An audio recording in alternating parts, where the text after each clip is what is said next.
Okay, so good evening, everyone.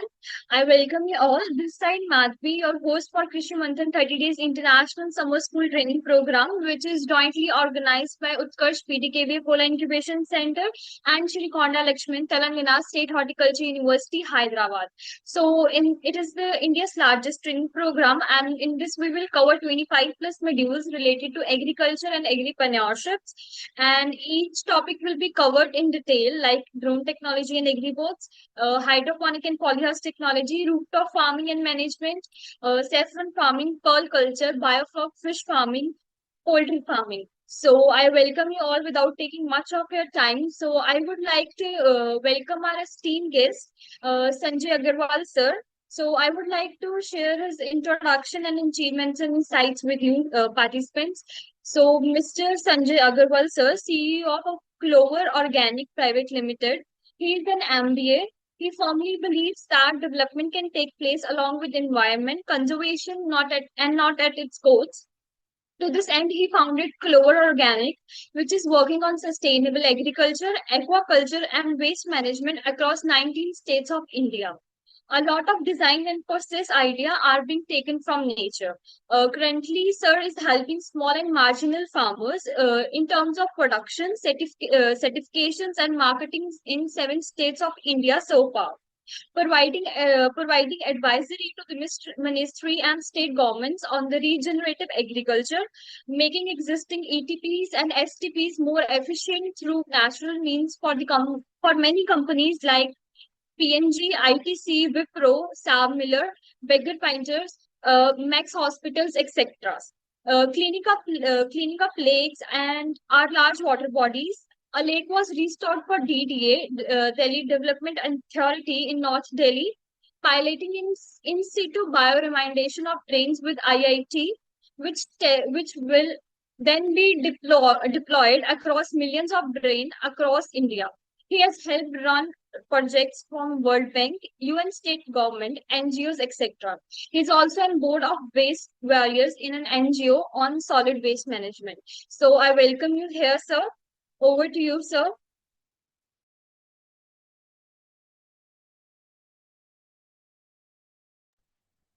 Okay, so thank you, Madhavi, for the introduction, and thank you for the opportunity to interact with a large, I would say, varied audience, is what you told me, with people from all walks of life. I think there are scientists here, there are students here, and farmers, and so in my previous time that I just agriculture, I had given a presentation on reinventing organic. And during that interaction, I somehow found that I was not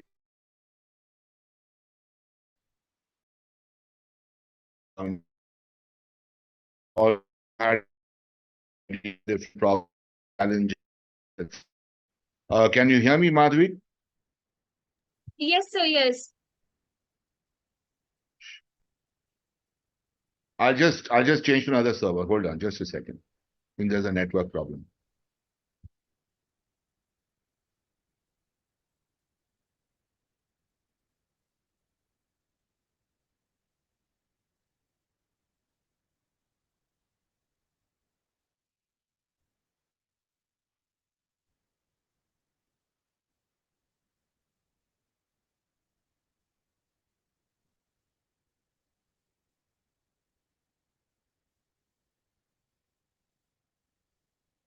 Okay, just a second.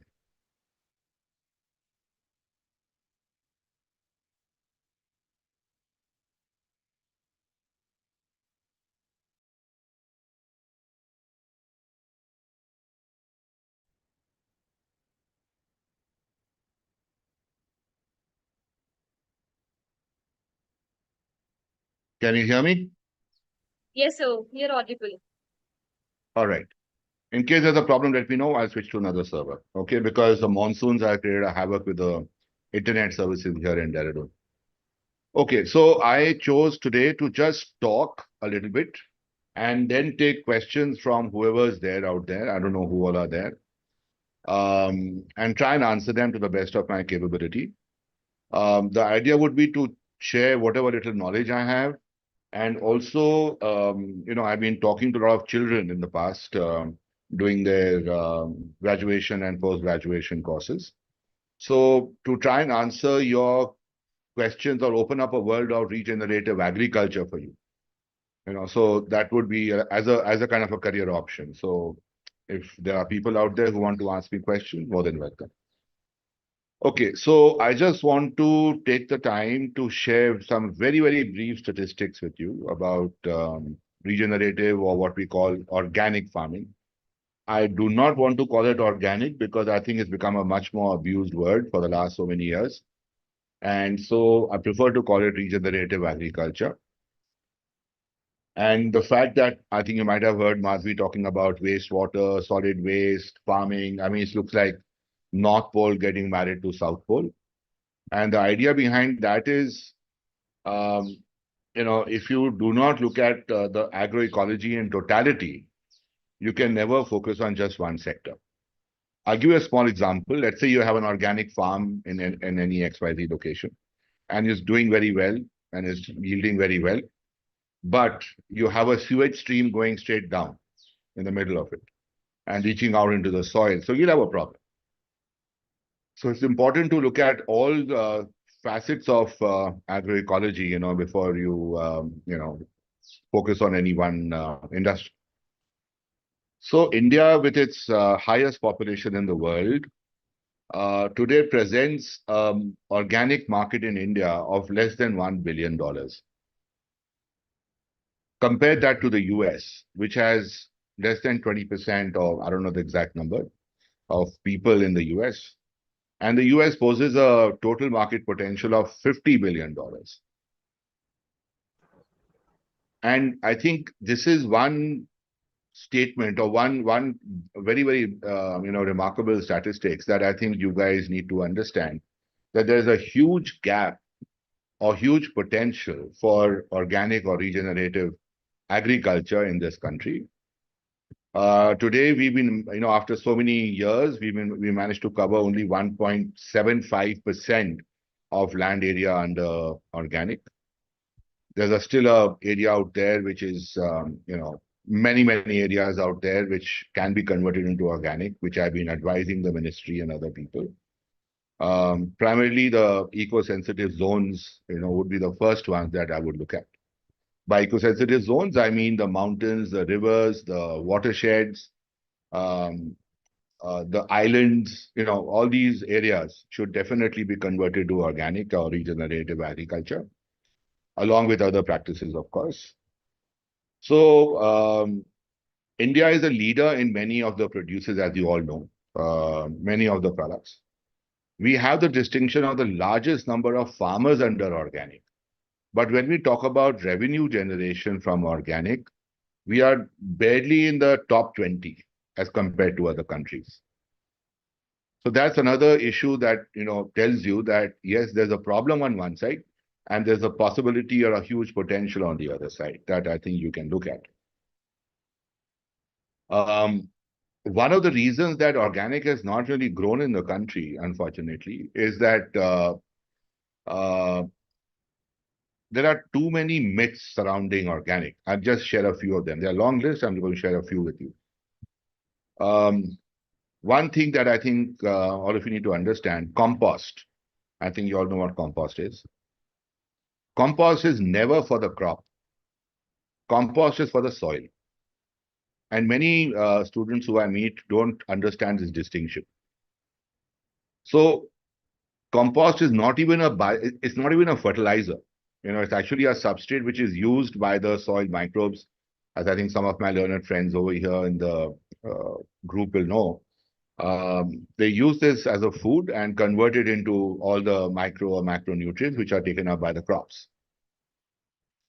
So this is one misnomer. Second is that, okay, we switch to organic, then what happens to the pest control or disease control?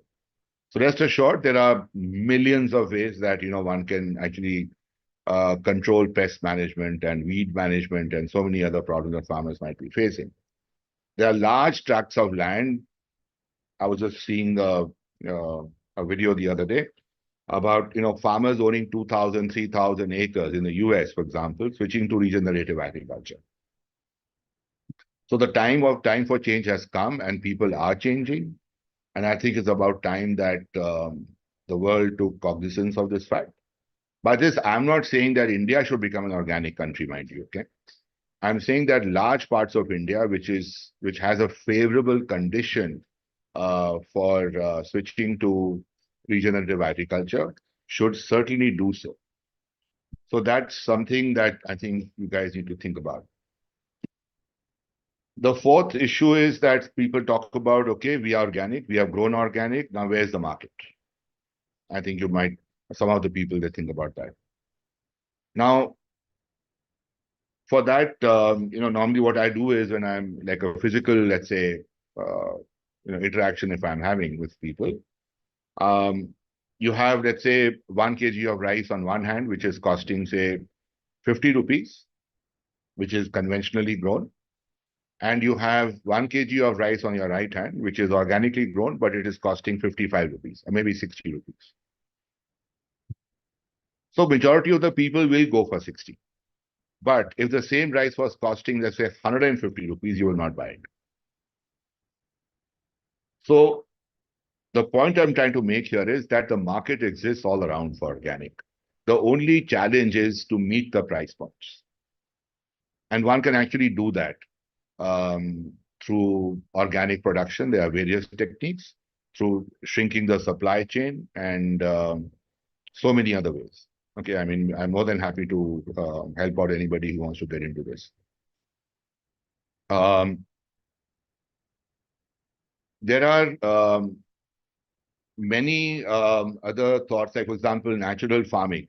There is this movement by the government of India. I welcome it. But at the same time, I also say that one size cannot fit all, because every area has its own challenges, own opportunities, and you need to give options to farmers. A shirt is a shirt, but everybody prefers a different brand, right? So that's important. And so you should look at biodynamic, you should look at microbial, you should look at home farming, you should look at permaculture.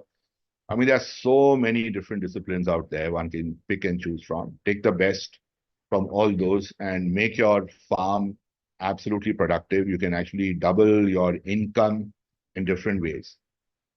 Now, when we talk about income, one of the biggest obstacles to growth of organic is this one word, and it's called premium. Okay, farmers are told to go into organic. Why? Because they should get a premium for their organic. So I want to make it very clear that the very reason that you get a premium for any product, forget about organic, is because it's a function of demand and supply. You buy a Maruti 800 car, which came out, whenever it did. There was a black going on in it. There was a black, like, people wanted it so desperately. There was a demand, huge demand for it. Supply was less. So you paid extra money to get your car in a given timeline. You went and saw, I mean, my time, okay, your time, I don't know which movies you watch, but our time, Amitabh Bachchan was a hot actor, and we used to go and see every film of his. So we used to stand in the queue, and we used to buy the tickets at whatever price was offered, which was normally the double of the normal price of the cinema hall. So the point I'm trying to make here is, please do not go for the premium game. Organic should be basically done because number one, it is sustainable. It is going to give you equivalent or higher yields. Your grandchildren or your family after you will be able to do farming. But if you continue the way you're doing, there are chances that the generations to come might not be able to do farming. So at the same time, you're also improving the health of the consumers, right? So I just wanted to share these few thoughts with you at the moment. And I thought I can go on talking for some time. Yeah, somebody was saying something.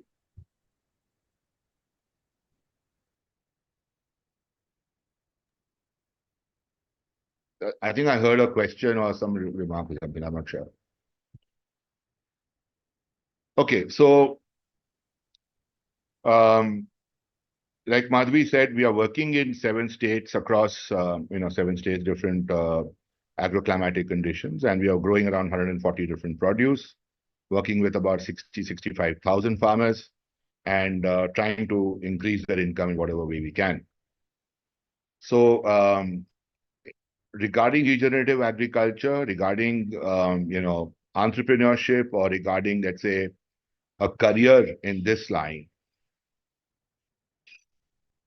if anybody has any questions, more than welcome to ask me. And I think while I'm answering those questions, I think more information can be shared with the others also. Madhvi, is that okay with you? Yes, sir, yes. So we will open the chat box also, and you can raise your hand turn by turn. Then we'll interact with you. So I have opened the chat box also. So you can put down your queries, any questions in the comment box and interact with sir participants.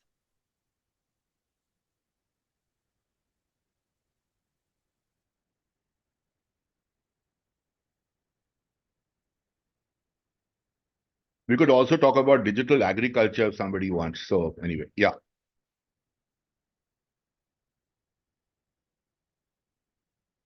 Somebody asked a question, where can I learn about permaculture? It's really very simple. Where can I see these questions, Madhvi? Okay. So there is a chat option there. Okay, yeah, sure. I can see that now.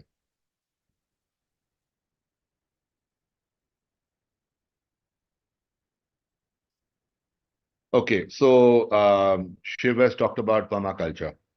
So Shiv, you can learn about permaculture in many, many different ways. My generation, we had to go to a teacher, we had to go to a farm and learn it. You have something called a Dr. Google you can go to understand the basics.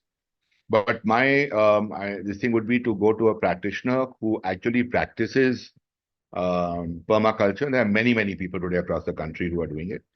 But just to share a few things about permaculture for your benefit, it's a, how should I say, I wouldn't call it a technology, it's a thought process, which was basically, it came out from Australia many, many years ago. And permaculture basically means permanent agriculture. That's what it actually means. Okay. Now, I want to ask a question with the audience, if they can put it on the chat box. I want to ask a question, if they can give me an answer. Before you build a house, what do you do? Can somebody answer that? Before you build a house, what do you do?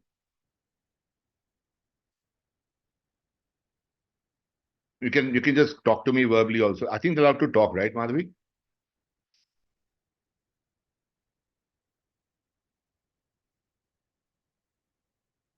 No, even before you prepare the foundation, what do you do?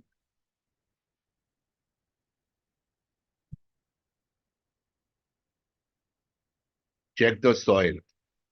Uh, Even before that, what do you do?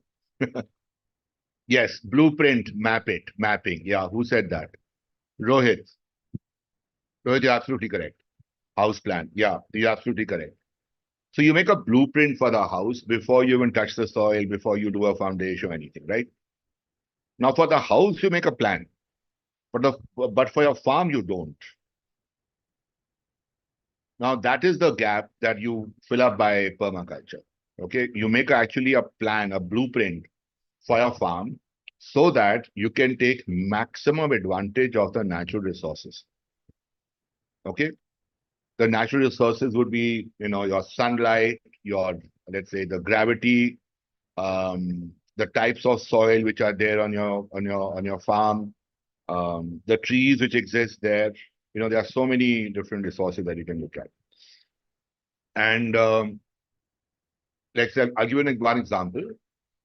You should grow all your trees on the geographical north of your farm. Why? Because east to west, you get maximum sunshine. So that's a fact that you get from permaculture.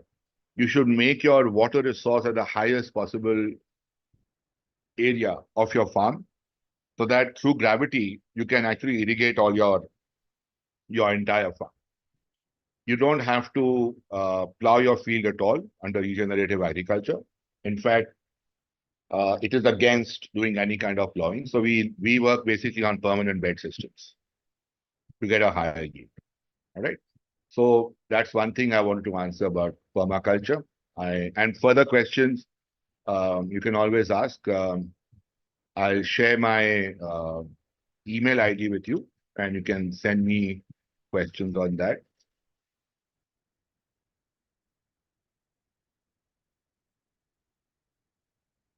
This is my email ID. You can ask me a question, but I'll try and answer.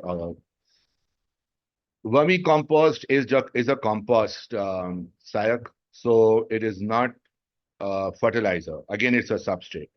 All right. It has its merits and demerits. Like for vermiculture, basically use something called Icenia fetata, which is a worm, earthworm, which is actually foreign to this country. It's not a native species of India. And you have to make capital structures to do vermiculture. It's a very good form of making compost, but for a small farms, yes. Large farms, I would advise you to go for microbial form of composting.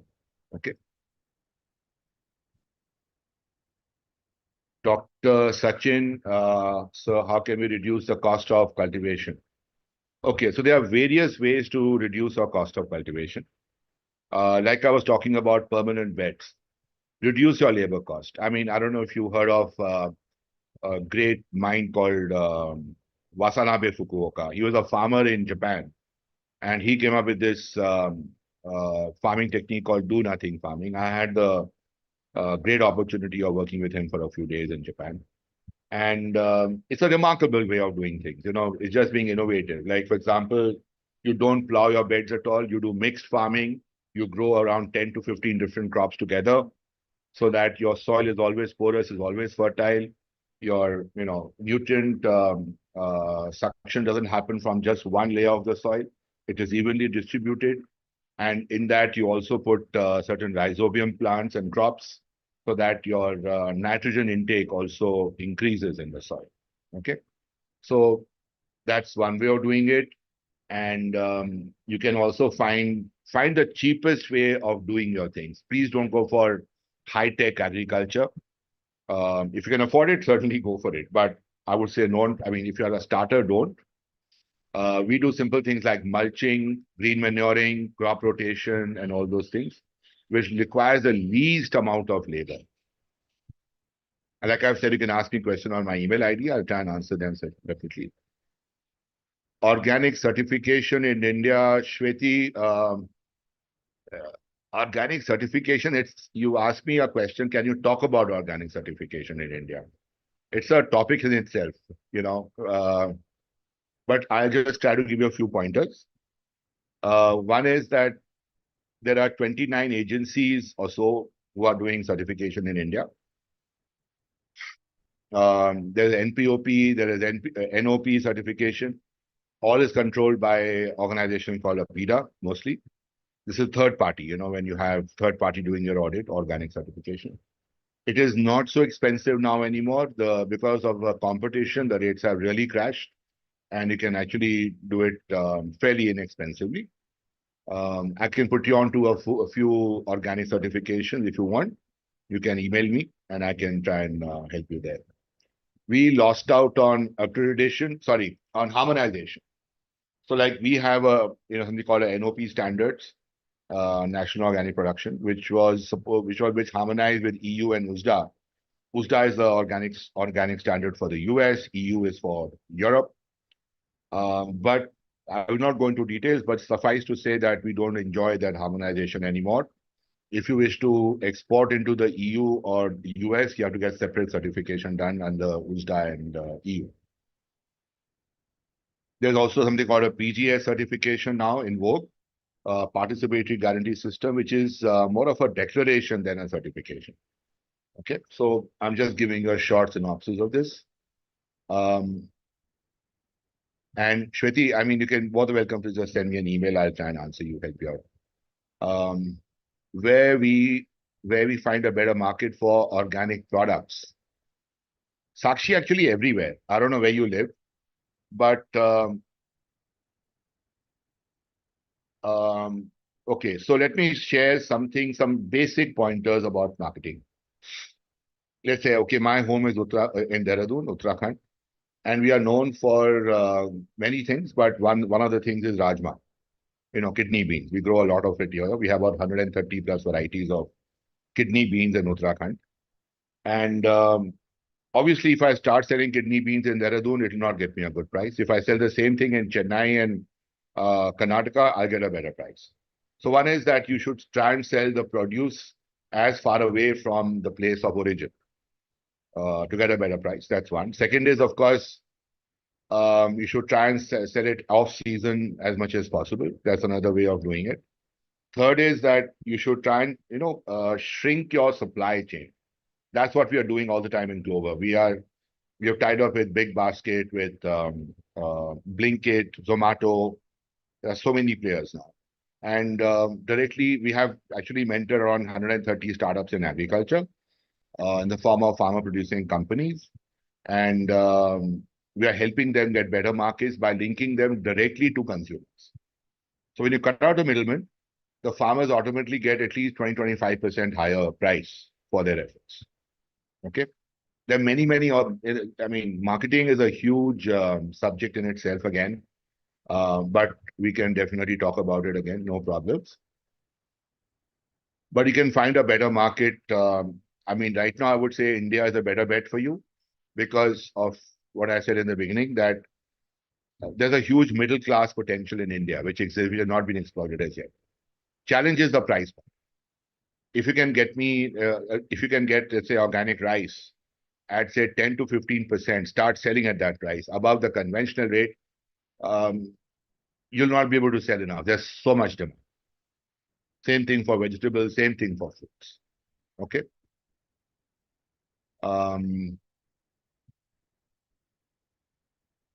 How to manage weeds in organic farm. Okay, Shweti, again, you ask a question. Shweti, there are different ways to do that. So unfortunately, there is nothing called an organic weedicide. I mean, a lot of people are doing R&D.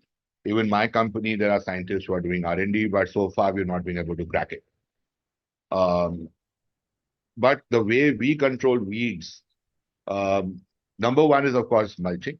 Mulching, as you know, is covering the soil. Okay. So if you cover the soil with anything, it could be, let's say, leaf waste. It could be, I mean, leaf litter. It could be forest waste. It could be straw. It could be crop harvest waste. Whatever you can get without spending money. Okay. Another interesting fact I want to share with you. You know, a crop is growing. When you harvest it, you actually are using only 5 to 10% of that entire crop, entire plant. Rest of it, give it back to the soil. You can give it back to the soil in the form of a mulch. You can give it back to the soil in the form of compost. That's one way of controlling weeds. Second way of controlling weeds is do green manuring. You know, put rhizobium crops along with your main crop. It could be, let's say, any kind of lentils. It could be peas. It could be sunflower, dhencha. There are so many other different types of green manuring crops that is about close to 2,000 varieties actually. And you can grow them so densely that the weeds don't get a chance to grow. So another thing that I keep saying, and to whoever I speak to, is that just like you like to wear clothes, so does the soil. Never leave your soil naked. Cover it all the time with something or the other. Okay, let it not be, because I'll give you a small, in fact, do an experiment in wherever you are. Take a piece of cloth, maybe 1 meter by 1 meter, whatever you can get. Soak it in water and just put it on the soil. Keep watering it for about 10, 15 days, 20 days maybe, okay? Once every 2 days, 3 days. remove that cloth and compare the quality of the soil below that cloth and outside the cloth. You'll be absolutely surprised.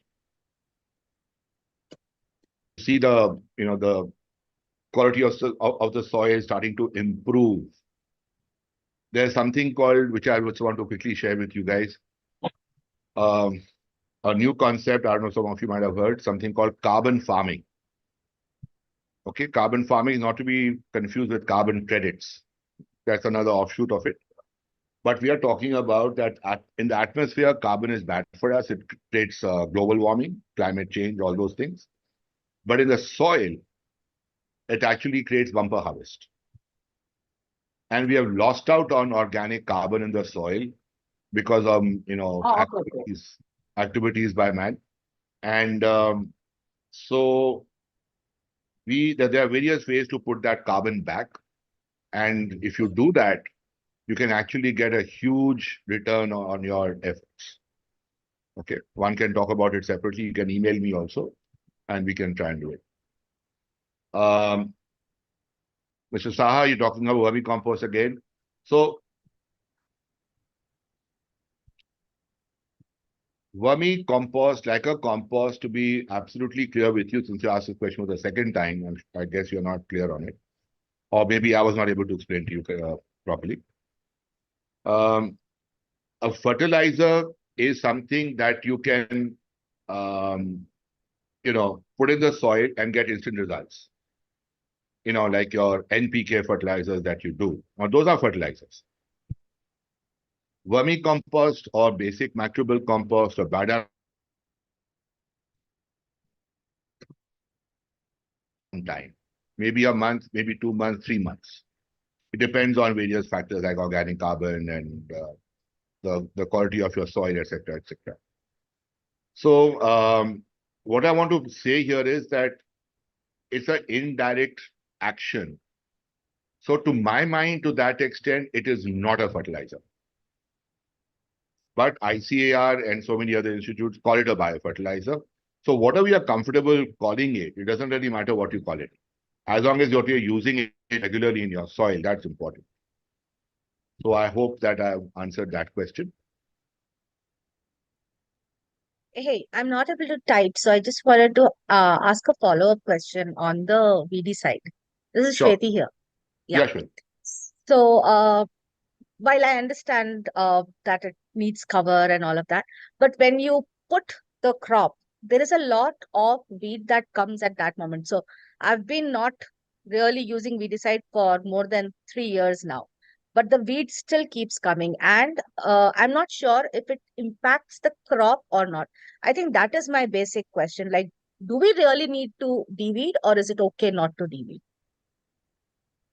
Interesting question. So, Shweti, just to try and answer that.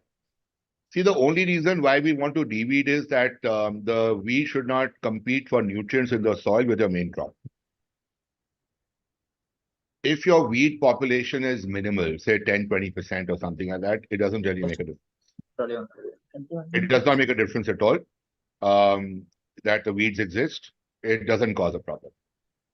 But if the population of weeds is high, then you may have a problem because they will compete with those nutrients and that nutrient will not be available to your main crop. In many farms that I visited, many farmers, in fact, encourage weeds because they use it for two reasons. One is that they use it to make compost. Second is they also use it as a means to ward off pests and insects. What happens is that the pests attack the weeds and not the main crop. So it has a utility at the end of the day. I've seen that also. I hope I've been able to answer that question. Yes, thank you so much. One follow-up question. Is there any training or something that you take, uh, or is there a place where we can reach out to you to learn more about your experience or help for that matter? Yeah, sure. So one is that you email me, okay, to start with. Let me know what kind of help you need. Share with me your mobile number, etc., your location, crop, etc., whatever detail you can share. And I'll come back to you. No worries. And we will try Thank and you. provide you training. Thank you so much. Yeah.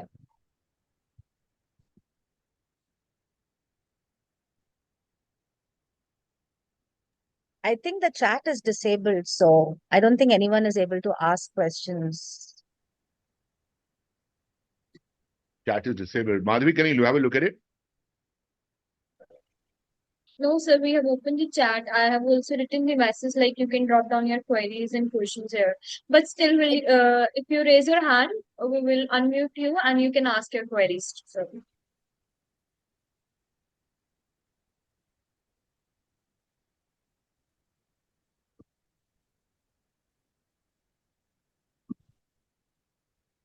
Okay, we will unmute you one by one. Just raise your hand.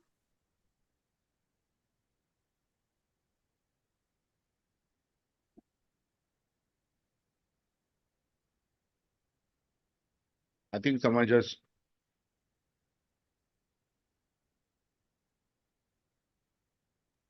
Just Sakshi, one of the question is arise from Sakshi. What should be the yeah, ideal yeah. differences price between commerce?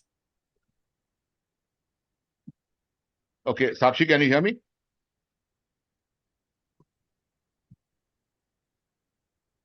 Hello, Sakshi, can you? Okay, I think you muted them. Sakshi, to answer your question, um, see, whatever the rate of your conventional crop is, you can demand, I mean, on an average, I'm saying maybe 10 to 15% higher rate for your organic. Okay, but not more than that.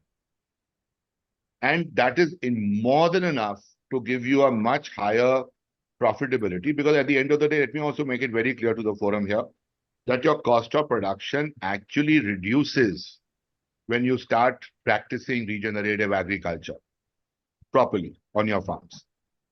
It doesn't increase. It's a misnomer that organic is expensive.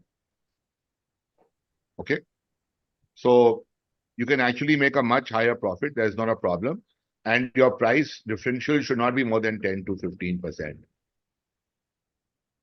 Difference between natural and organic. Oh, okay.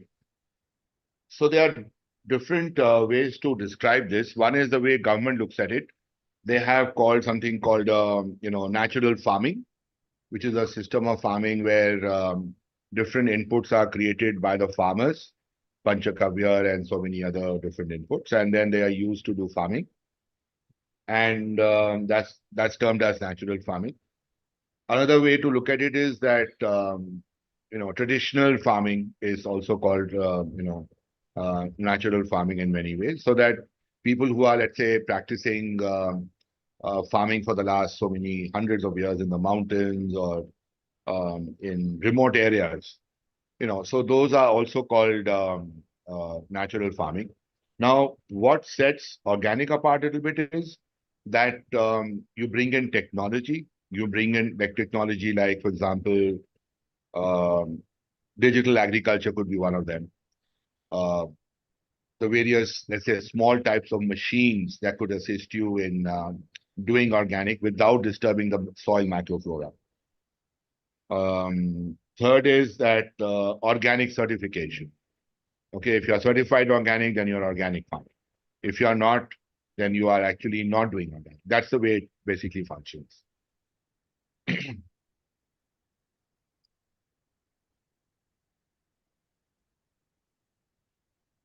I think somebody is Venu's answered same thing as said.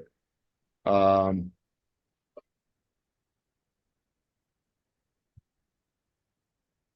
how to match up with foreign countries, European countries standards, EU standards on export fruits, vegetables, quality license we have to get from government agency or any other agency.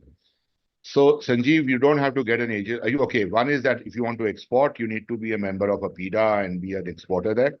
The very simple process, you can register online also.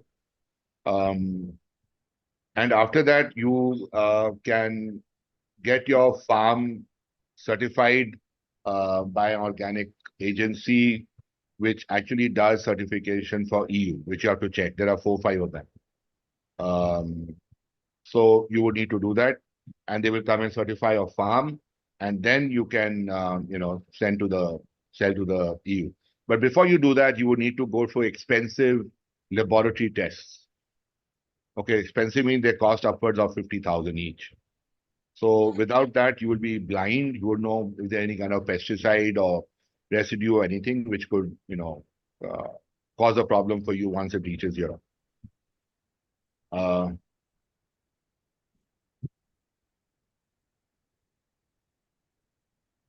okay, so when you ask a question about weeds again, yes, I understand weeds is a problem.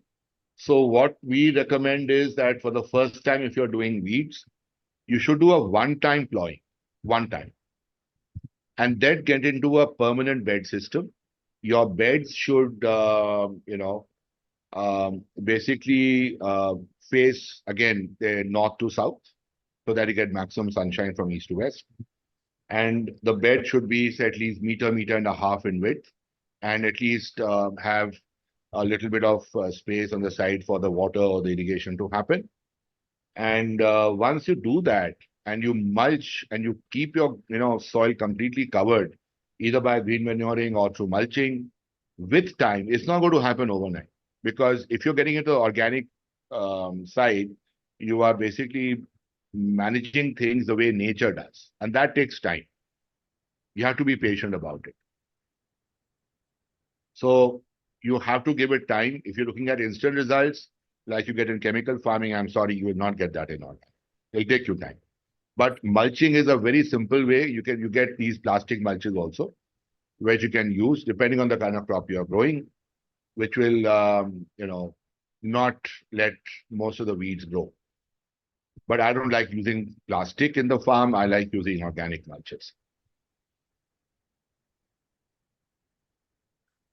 Shwari, can you expand on this? I'm not able to understand. How does bed help?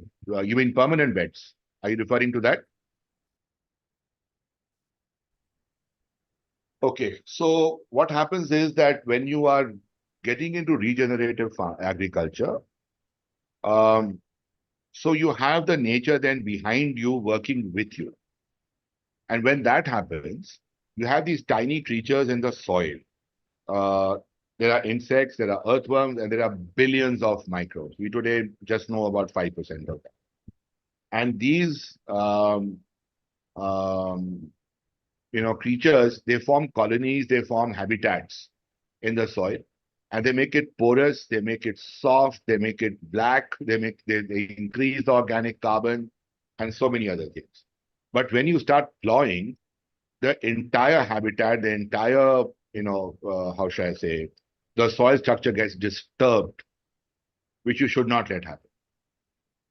There are many documentaries you can watch on YouTube and many other places on zero tillage farming, and you should have a look at it. It's very interesting. Venu, I think you raised your hand. Yeah. Namaste, sir. So I followed the same, like by making the bunds and putting the all leafy vegetables. Still could not able to control the weed. Whenever for example, I sow the palak, once it will be raised the plant, automatically it will be covering the weed. That is the problematic ending. And the second thing is I'm facing the issue with ants and as well as the termites. I know it is a beneficial, but again, it is the problem to span the diseases, like red ants and the termites. So these are two issues I'm facing since 2 years. So you're facing a problem with ants and which other insect? Termites. Pigments. Termites. Termites. Yeah. Okay. So could I know your name, please? Sorry, I didn't get your name. Venugopal. Yeah, Venu. Okay, Venu, let me tell you my experience so far with these two creatures. Number one, they are brilliant creatures. Okay, I mean, ants and termites, as you might know, they actually till the soil for you, just like earthworms. Okay.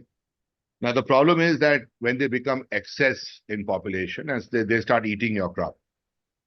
Now, the reason why they start eating your crop is that they're not getting enough food to eat themselves. So what we normally do is that if you have, okay, number one, a thing you should do, Venu, is that you get your soil tested, especially Okay. for organic carbon. Okay. Okay, I can bet here that your organic carbons are very low. I think it'll be below 2%. Okay, you can check it in the laboratory. Now, Okay, sir. what happens is when your organic carbon drops, there's not enough food to go around. So you have to build your soil. You have to increase organic carbon. I mean, like in Punjab, it's 0.5% right now, average. And in Northeast, it's about 3 to 4%. But you can even increase it to, say 7 to 8% if you want. Okay, sir. Employ these. I mean, I think you know most of the methods. You're answering your questions and such. So if you employ all these methods, your soil organic carbon is bound to increase. And Okay, when sir. it increases, you will not have a problem with ants and termites. Okay, sir. One simple, how should I say, thing I've also noticed, to create a barrier for termites, put sand, Okay. okay, in the area where the termites are. A thick barrier of sand. Termites have a problem in crossing through sand. They can't go through sand. Okay. Try it. Sure, sir. Definitely. Thank you very much. Yeah, welcome. Prince. Are there any crops that can resist weeds?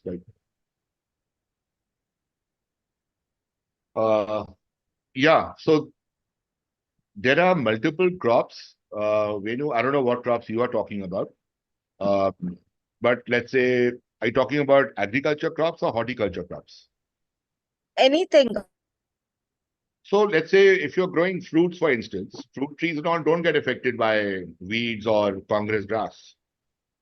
You don't have a problem at all with doing it. You can actually do, something called vertical farming on your farms, where you have, one layer of, let's say, the bottom layer of strawberry and everything. You have a higher layer of, another crop. It could be tomato or something, and then you have the tree giving you different types of crops. So to answer your question directly, that there are crops, multiple crops that don't get affected by Congress grass. So the problem that I'm facing, Sanjay, is that even before the actual crop comes up, we do a lot of intercultivation. So there is mango and there is intercultivation that we do. And in the intercultivation, what happens is before the crop even comes to like a 4-inch, 5-inch, the weed is like taking it over. And we don't grow one. So we do like layers, like how you said, there is sunflower, there is jawar, like in small patches so that the pests don't impact it. But the weeds is something, pests is not an issue at our farm, but the weeds is like uncontrollable. Where do you live, Kintu? Telangana, near Hyderabad. Yeah, okay.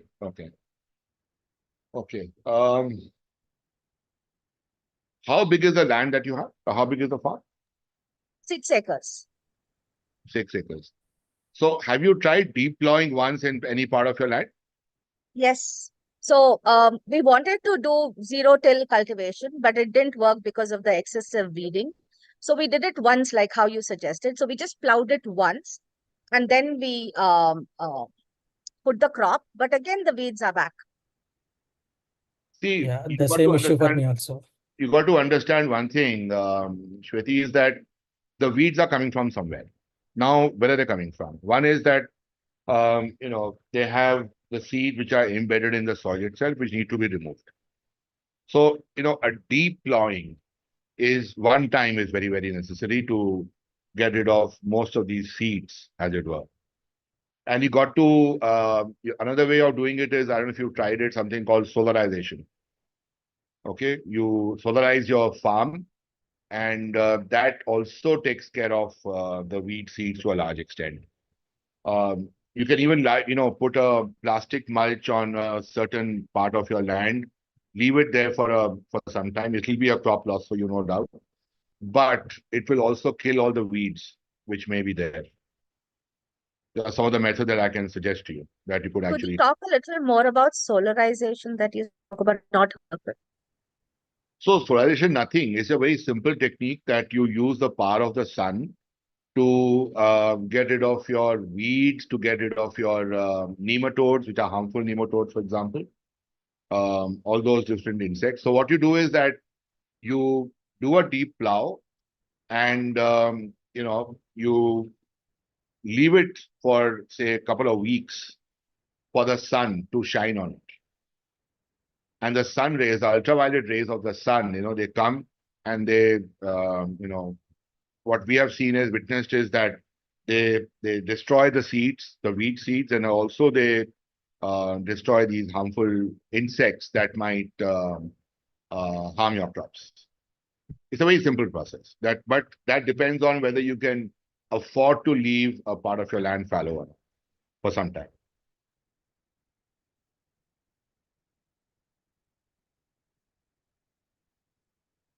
So I hope that gives you some direction. Okay, I think Sadha Shivam has a hands up. Madhvi, can you unmute her? Yes, sir. I am trying to unmute.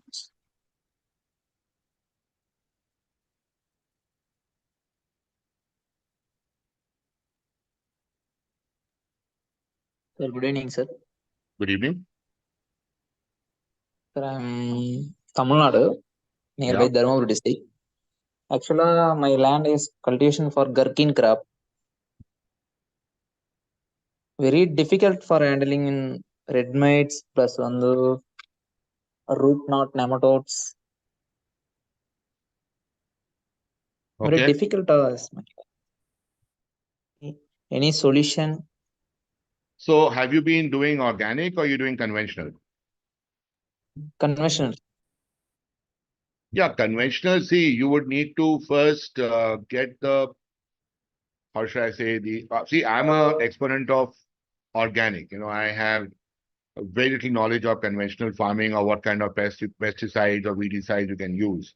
I don't have that Okay. knowledge, I'm sorry. So if you have a mite problem, which is also there in cashews, etc., and even in tea gardens, we Okay, have sir. certain organic, very simple biopesticides that you can make yourself and use it. Okay. Okay, You sir. can email me your details and I can try and send you the recipe, share the recipe with you, and you can spray it. But um, you need to make up your mind whether you want to continue with conventional or get into regenerative agriculture. Because Okay. if you sit on the fence, it's not going to work. Okay. It's not going to work because these problems are going to escalate. Your pest problems, your weed problems are going to keep on going. I mean, keep on increasing by the day. They're not going to reduce. Okay.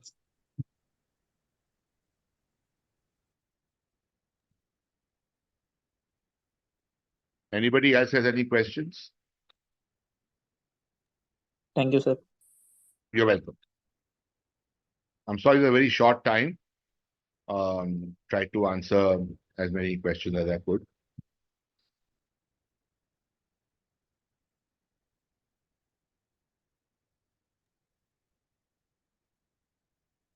So Clover is also making a lot of these organic biopesticides and organic fertilizers, which are certified organic by EcoCert of France.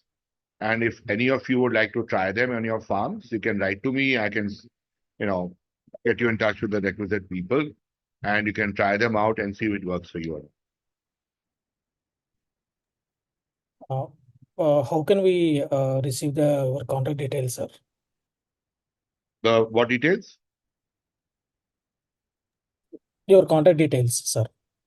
So I've shared my email ID. It is CEO. I'm writing it again. It is CEO at Clover Organic. CloverOrganic.com. I put it on the chat group also. Yeah, thank you, sir. Okay. So just send me an email and we'll try and answer those questions. And you can, we've just signed up with a Japanese company called Sadri for digital agriculture. And we are now forming a kind of a consortium where we'll be able to carry out something called data-driven farming. which will be much, much more beneficial to the farmers. So if any of you are interested in that, we can put you in touch with requisite people, and then you can try and practice that on your farms.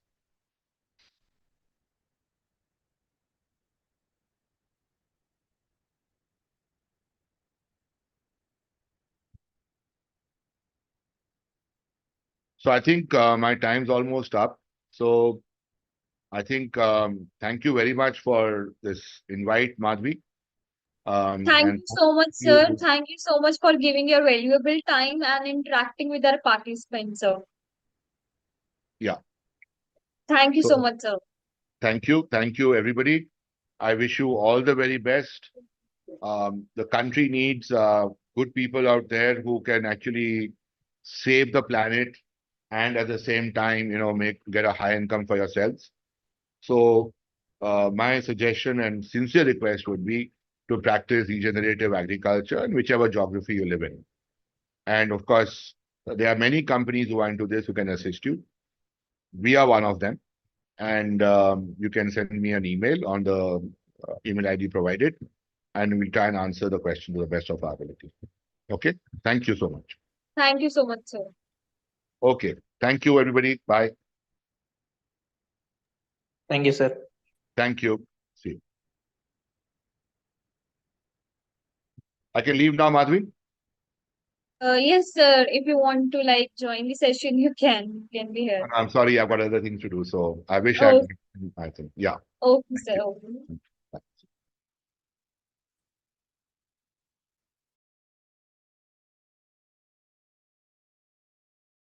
So, participants, we will start when our next guest will be here. He'll be in short.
So participants will be here in a short while. Until then, I just want to say you can raise your hands if you have any query.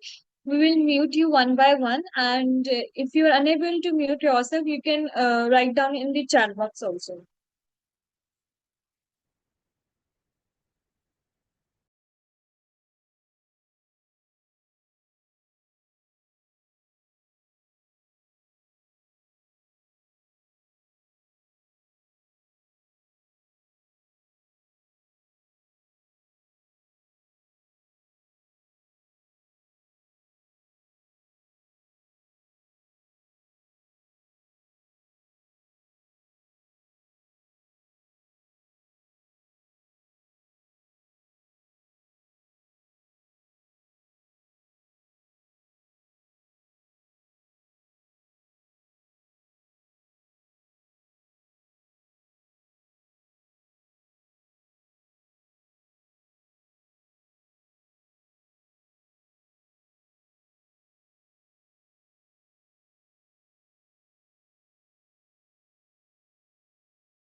Hi, Madhavi. So, so I welcome you here, sir. So I would like to introduce Neelabudi sir with you, participants. So he's a senior leader with over 20 years of experience in data analytics, artificial intelligence, and other emerging technologies. He's an alumnus of IIM Bangalore and holds a degree in computer science and engineering. Sir is currently the Chief Digital Officer at CSM Technologies, where he leads the digital transformations and strategy using emerging technology such as big data analytics, data science, machine learning, IoT, among others. Sir has worked with organizations in India, US, Europe, Australia, and Asian regions, spanning key industries as such as government, public, agriculture, food and civil supplies, telecommunications, media, entertainment, and energy and utility, healthcare, education, insurance, and mining. In his previous role, Sir was the Vice President for the Data Science and AI at CSM Tech. Prior to that, he was the practice head for the Analytics and AI at IBM Global Business Services, where he led a team of over 2,000 employees across global delivery locations in India, China, Philippines, Romania, Mexico, and Brazil. He has also held technical and leadership roles at Mahindra and HP Technologies. Additionally, Sir has an entrepreneurial background, was the founder, director of AI and robotics firm CBOT. So, sir, I welcome you here, sir. Over to you, sir.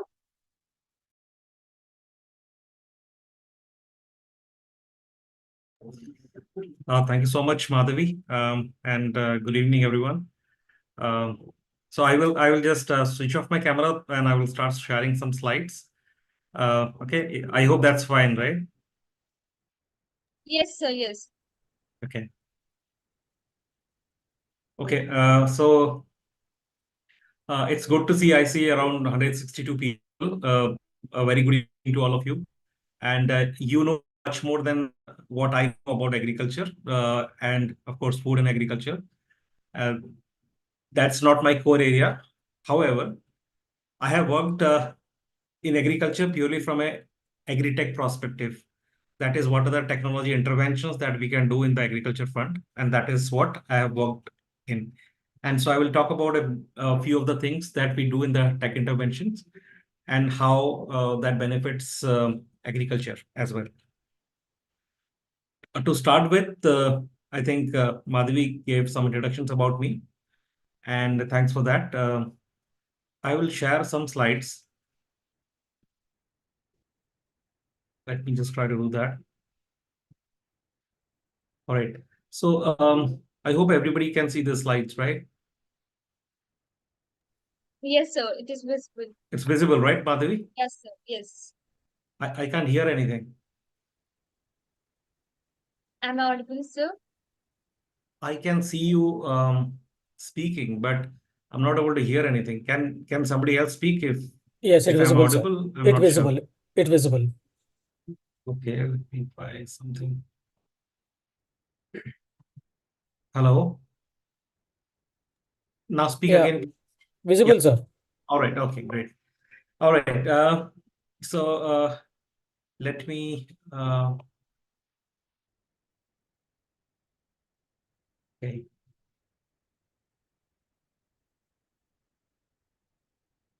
Let's come to the full screen mode. All right. So don't worry about the topic header. This is what we are going to talk about, how the tech interventions, AI analytics, drone and stuff like that, they come into play for food, especially food and civil supplies as well as agriculture. So I belong to a company called CSM Technologies. We are some 1,700 people across 3 continents, and we work in a lot of emerging technology areas. And we do work with a lot of government in India, in Africa, in Middle East, as well as US and Canada. Prior to this, I was with IBM for around 14 years in IBM, and I was with Hewlett Packard, Agilent Technologies, and also Tech Mahindra before this. So this is just a bit about what all we do in different emerging tech areas, data analytics, and stuff like that. I will. All right. So when we say generative AI, primarily I'm sure a lot of you must be using Chat GPT and Bard, Gemini Bard, and there are a couple of other generative AI solutions available on the market. And that is exactly what we have been leveraging for different projects, different industries, and tech interventions. So coming back to our specific area of discussion today, that is on the agriculture front. I will quickly skip some of the slides. They are more on the technology front. So these are the areas where we work. We work in security, mining, agriculture, supply chain, education, land management, and healthcare. These are the key verticals that we work in. And these are our generative AI and other industrial IoT, robotic process automation, blockchain, and other MTech solutions that we work on. So here today we are going to see one of the tech interventions that was done for one of the states in India. That is to ensure that that there is no leakage that happens for the MSP in a particular state, and which has been replicated in more than one state in India. And so we will see that particular use case, how that was done, and that is purely on the agriculture front. So before that, the typical emerging tech interventions that can be done in the agriculture. I'm sure most of you would have, over the last couple of days, would have seen it. It's more just a recap what we exactly do. We do a lot of using technology. We do a lot of precision agriculture, which is taking into account different variables like we find out what will be the yield of the produce, what will be how much of water or fertilizer has to be put in, which pesticide has to be applied. And all of this can be done by taking use of different technologies, remote sensing, satellite imageries, drone, and other technology that is available to us today. This is one snapshot which we have been doing a lot of these stuff as well in our organization. As you can see the images, there are different disease, the classification of disease, fungal disease, viral disease, and bacterial disease. And that is classified based on a generative AI algorithm. So an image is taken, the image is then categorized, it is processed. And when we say machine learning, basically we teach the machine. So if there is a particular kind of coloring for the leaf, change of color, or there is some embossed disease, then we teach correlating it with the existing data, that this image is, what does this image called, whether it is a leaf curl or it is a mosaic or it is scab. So once we teach the machine, next time when we show them the image, it is able to identify. This process has to be repeated for thousands of images. That is basically, we are doing a lot of multiple calibrations and curations of the image. And machine is just like human beings. When you keep teaching it, it learns. And that is about machine learning. So AI or artificial intelligence is the superset. Machine learning is the subset of artificial intelligence. And deep learning is further subset of machine learning. And this is one of the AI use cases which is able to identify different disease that happens over crops, leaves, based on that. On similar lines, we also do a lot of tech intervention for livestock. While I was in IBM, we had done one of the prawn farming use case that was in Indonesia, wherein we had put different sensors inside the ponds where the prawn farming was done. There was the visual cameras or AI cameras, sensors fitted all across the ponds. What it does is it takes images of prawns, whether it is yellow or white.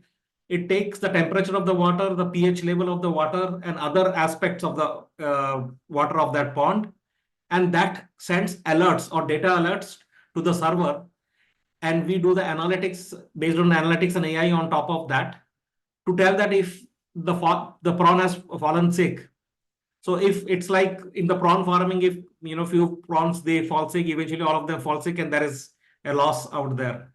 So once we are aware of there is some conditions which is calibrated, which gives us an indication or an alert that you have to take some action. So that action could be that you probably have to put certain medicines, you have to do some water replacement or something. So it also does a recommendation or a prescription of what has to be done for this particular condition. And just like the prawn example, which we had done while I was in IBM in Indonesia, there are similar examples even for poultry farming and say those who do pig farming and for other livestock as well. So this is another example of emerging tech intervention in agriculture that was done. Sorry for interruption. I think you were not able to see your slides, sir. Oh no. So that was really my bad. Okay. That was all right. So let me just redo that.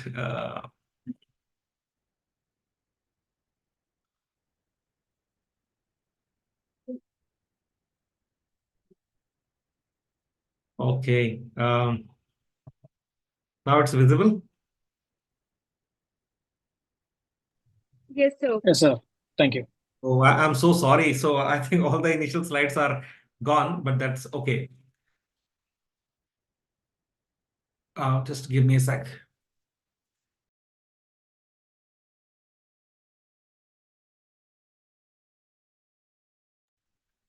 All right. So I will not show you all the slides. Maybe as a quick ones.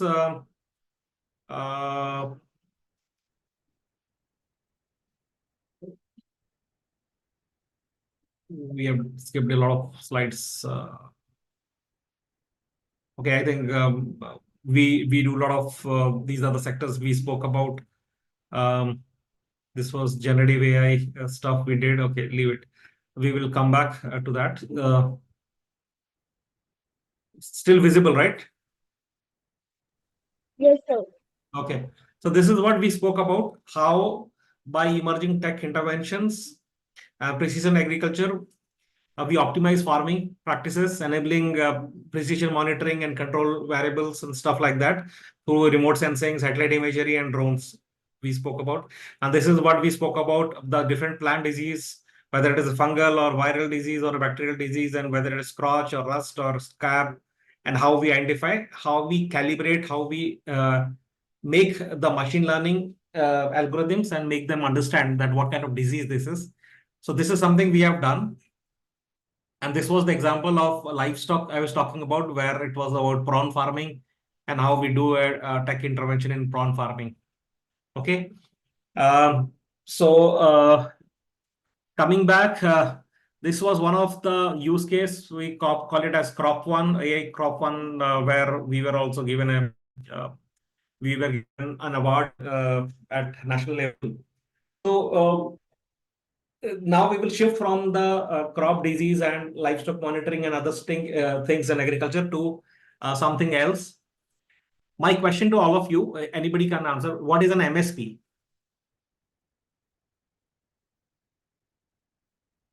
Can somebody tell me what is an MSP?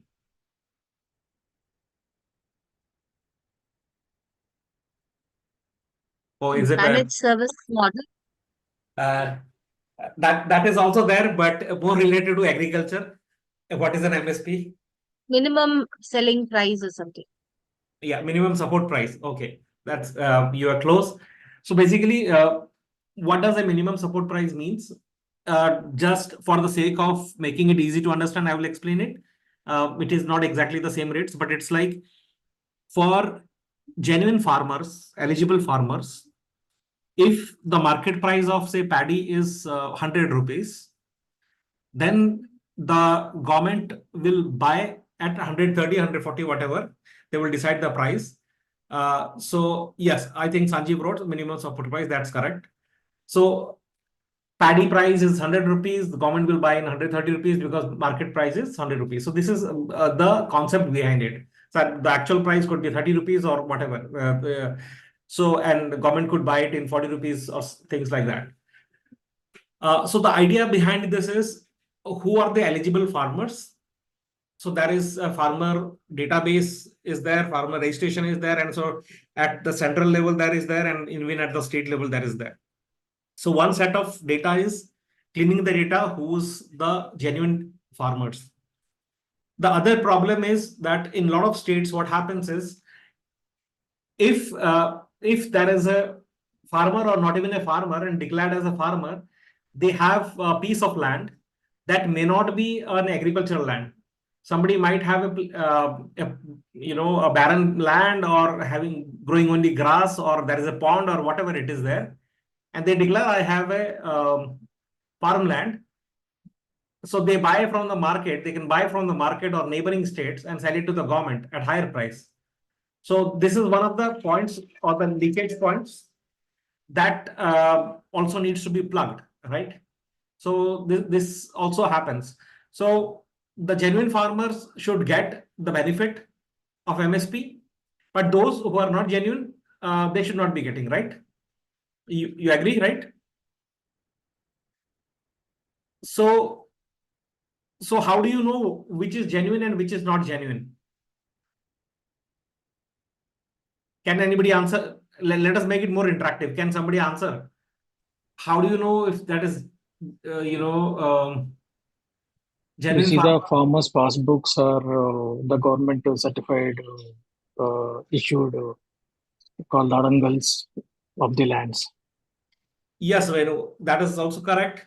So there are multiple ways. One is, of course, you have to clean the database, the farmer database, baseline it with, of course, certificates and other things, and who are the genuine farmers. So line one is you clean up the entire farmer database. Okay.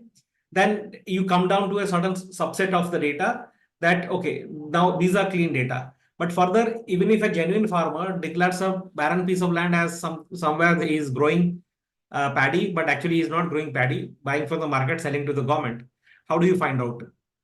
So here was the solution that we did, that we took the high resolution satellite images and we had the cadastrals, the land cadastrals or the plot details with us, that which are the different paddy lands. And we did a superimpose of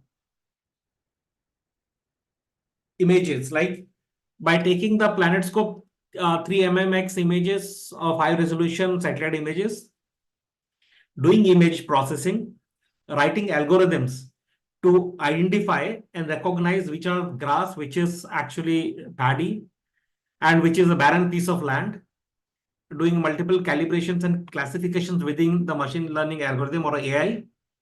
We were able to find out the ones, as you can see on the right hand side, the ones which are green are the ones which is okay, they are paddy.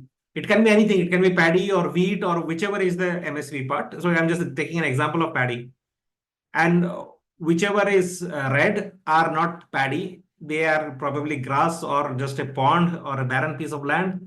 And the ones which are yellow are doubtful cases. It could be paddy, it may not be paddy, because even the machine cannot be 100% correct, right?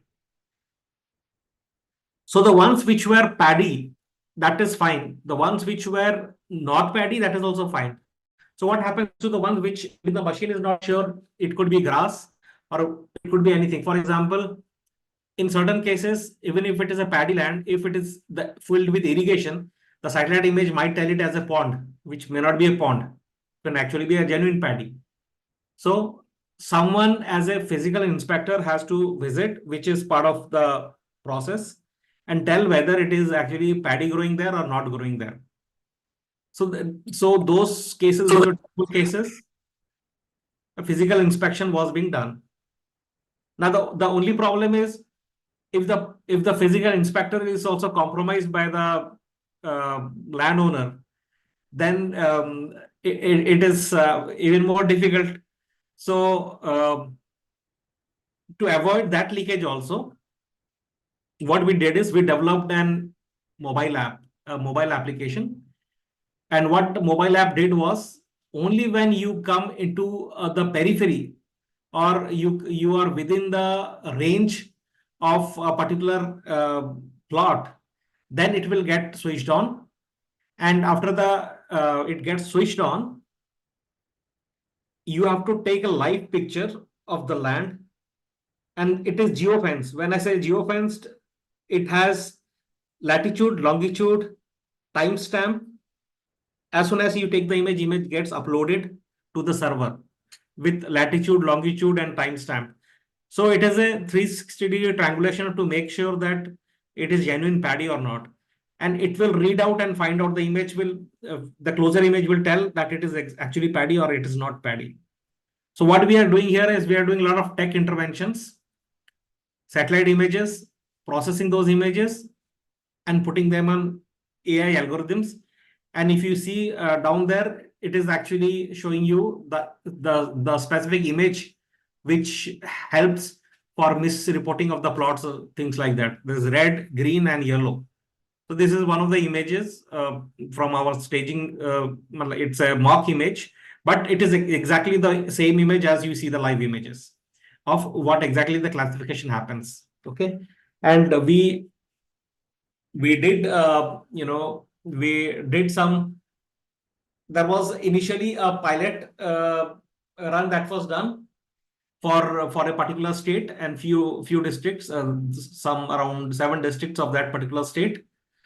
And after the pilot run, we found out that there was the initial level finding was out of 25 lakh plot which was identified, 1 lakh were the suspect plots, and out of 1 lakh was suspect plots based on the GIS images.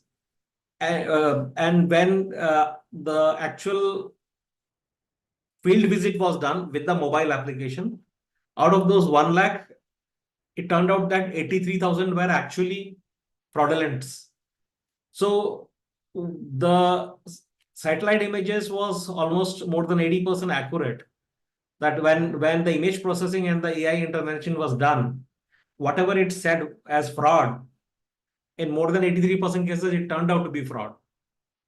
So this is the power of technology, which helps across whether it is as a livestock, it's prawn farming, it is the crop leaf disease, or even related to MSP, which is related to a particular, it's again agri-tech sector. These were some of the values. We did some interventions and some analytics stuff like that. And we did a pilot, and we were able to kind of save 1,500 crores. So that was just one of the use cases I wanted to share with all of you. And now I think I had a very small, short presentation. Now I will be open to question and answers. So we will not take it very long. So please go ahead. If anyone has any questions, I will be very happy to answer it. Yes, sir. I have opened the chat box so they can write their questions if they have any queries. And if you want to raise hand, then we will unmute you also, participants. Sure. So I have a question from RK Sarvankar. Just give me a sec. I'm just replicating this to. All right. So the question is, my question in advance, can one do their PhD in AI using drone or other devices in agriculture field, especially soil and water application areas? Why not, Sarvankar, Swarnakar, sorry. Absolutely, you can do PhD, because PhD is something which has to be unique in the field. And if you want to do PhD in artificial intelligence using drone, there are so many use cases in drone. And all of those use cases, including drone, can be used to spray pesticides. It can be used not only for the images, but actual medications or spraying water for irrigation of plants, a lot of other things. So there are a lot of use cases, lease boundary survey and other things that you can do. And all images, videos can be taken from there from a AI perspective. So yes, you can definitely do PhD on that topic. I have another question from Ginkgo. How to overcome my rainy season problems? Rainy season problem. See, rainy season, to start with, I love rain. Yeah, when it is too heavy rain, then everybody dislikes it because it results in flood. So if you're saying rainy season problem in the sense alert system, yes, we can do alert mechanism. So in fact, we were doing a use case to do a flood alert. Technology has answer for all the problems, even for the floods. if in the riverbed you put the sensors, the RFID sensors, and there are heat sensors, humidity sensors, and other kind of water level sensors. So it keeps on sending you data, and so that data will tell you every year, say in the month of September, the soil humidity will change, the water content will change in that, and the level of the river also changes, the humidity, the precipitation, during rainy seasons, all of that change. And when you correlate that with weather forecasting, you can pretty well forecast if there is a potential flood coming in. And at the same time, technology can also tell you, Kinko, how much of irrigation you should be doing in your plants. You can fly a drone and find out the humidity of the soil and the condition of your plants, or even with the satellite images, and how much of irrigation you want to do. That also it will recommend to answer your question. Any other question? Hi, How? Shweti Prabhu here. Hello. Yeah, please go ahead. Sorry. Yeah, so just wanted to know, have you tried using AI to predict supply and demand? Because a lot of losses in farming is primarily because of excessive supply, and there is high wastage there. So have you done anything in, sorry. Yes, Shruti, we have done. In fact, we have a use case wherein it's a supply demand. It's like, say, if the onions have to come from Maharashtra to a particular state, say in one of the from Maharashtra to, say, Andhra or Chhattisgarh, wherever it has to come. So it has to pass certain there are multiple points which it has to pass finally before it comes to the fair shop price or the mandi, wherever it goes. So one prediction model which will tell that how much, this prediction model tells you that what are the different checkpoints where from the source to the destination it will come, what is the current price, what was the previous price, what is the market price, and correlation will do a prediction of how much the price will be after 3 weeks. So accordingly, how much stocking has to be done. So basically, yeah, go ahead, Shweti. Thank you, Rishi. I'm glad that you liked the session. Sanjeev, yes, mostly AI is in English language. How do you think AI presentation is in local language so that it will help farmers at ground level? See, Sanjeev, AI has now been if you see Bhasini and there is AI for Bharat. These are two applications that will convert everything to local languages. It converts to Punjabi, Bengali, Telugu, Odia, Tamil, all languages, Kannadiga. So you have now it is available in multiple languages. So AI has become regional in India. It is Gujarati, it can be Kashmiri, it can be Malayali, so it can be in multiple languages. So if you have not used it, please have a look at Bhasini and AI for Bharat. You will see there are different APIs available for linguistics and transliteration and translations. Swarankar, actually, I am a PhD scholar in a soil and water engineering subject. I need your contact, please. Okay, you can connect with Madhavi and she will provide you my contact. By the way, my name is Nilabdi Samant Rai. You can connect me on LinkedIn also, and you can send me a message, and I will definitely. I don't think my sending is going anywhere. Okay, I just clicked. All right. So you can find me in LinkedIn and you can send me a message, connect with me. And if you want my mobile number, that also I can give you. That's my mobile number, 99038477. And or anybody else, you have questions, you can always ask me. And I can definitely try to answer your queries. Is there, okay, Shweti Prabhu, is there a repository that we can access for agricultural data in Telangana? See, that answer I don't have, Shweti, but yes, you can definitely convert all your data or your text in Telugu, in Telangana, whatever local languages you are using. Okay, you mean to say okay, farmer database and other database. I'm not aware of Telangana if there is some a specific state level database that you have to figure out and find out what that is. Okay. All right. I think any more questions there? Sanjeev, thank you. Okay. Yeah, that's correct. Bhashini is the correct word, Sanjeev. So that is where you can get all kind of APIs for translating any language and leveraging AI for the same, for your purpose.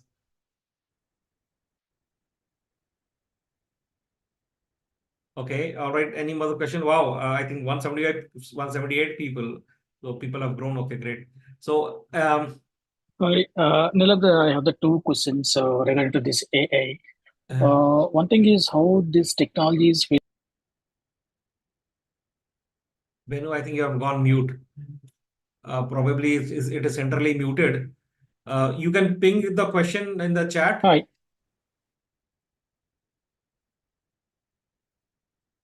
You can probably ping the question in the chat, or as I said, you can always connect me Is it on. audible now? Yes, it's audible now. Yeah. Thank you. Hi, Nilab. My question is how this technology is visible to the small farmers, like people having the 2 to 3 acres. And the second thing is now nowadays the digitization will be happen in the farming sector, like in the agriculture sector, but the data is not any correct. So how we can resolve these issues See, using this technology? technology is for everybody because uh, it's not about small or big farmers. So whatever benefits are available. So there are mobile applications. So for example, what are the best seeds? What are the best? See, nowadays everybody has smartphone. In every village there is smartphone. A particular farmer may not be literate, but definitely he would know people around him, his sarpanch and everybody else who are literate who have smartphones. So if they want to know what are the best irrigation solutions available, where they can get a farmer loan or where they can get the seeds, because every state has some subsidy provided and some free seeds and some benefits, and all of them are available on every state has a unique app available. I'm sure if you talk about a specific state, there will be some apps. So they can seek help from them. And nobody has to be a techie there. Nobody has to learn artificial intelligence. Everybody is a consumer here. So a landowner will be as much a consumer as a farmer, as far as they are sharecropper or share farmers. So that the benefit of technology is available to everybody. AI is considered as an emerging technology, not because it is something new. It's only because it has become common to the common people. Because AI was invented way back in 1956, 70 years back by Alan Turing. But now it has become more relevant because all of us are consuming it. We are using it in day-to-day life. Even if we don't know it, see, a lot of you would be watching Netflix or Amazon Prime or Hotstar, whatever, or Z. So the series that you watch, more than half of those series would be curated by AI. So human beings are there; they will just give the ideas, and the writing part it does by AI. Uh, if in certain blogs you write you like a character, you don't like a character. So what it does is in the next series the character doesn't die. If you want that, even if the character would have got a lot of bullet shots, and you want that person to come alive, it comes alive. If those who watch Mirzapur who wanted that person, I forgot his name, to be alive, he was alive in the next season, even after 3-4 bullets, whatever. So the curation of the story itself is written by AI. So AI is impacting everybody's life. So it's not only for the big guys and not for the small guy, it's for everybody.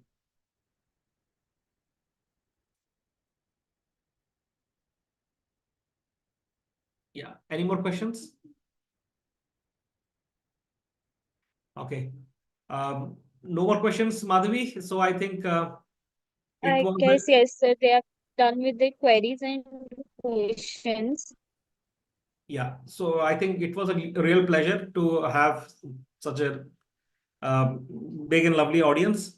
I have pinged my LinkedIn ID. You can connect with me, ask me any questions. I will be happy to connect with you and share if you have any, you need help. Okay. Thank you, Thank you everyone. so much, Great sir. evening. Thank you for giving the informative session. So on the behalf of everyone, I just want to say thank you for giving thought-provoking lecture and interacting with our participants. Thanks, Madhavi. Thanks, everyone. Bye. Okay, participants, you may leave the meeting now. The sessions are over for today.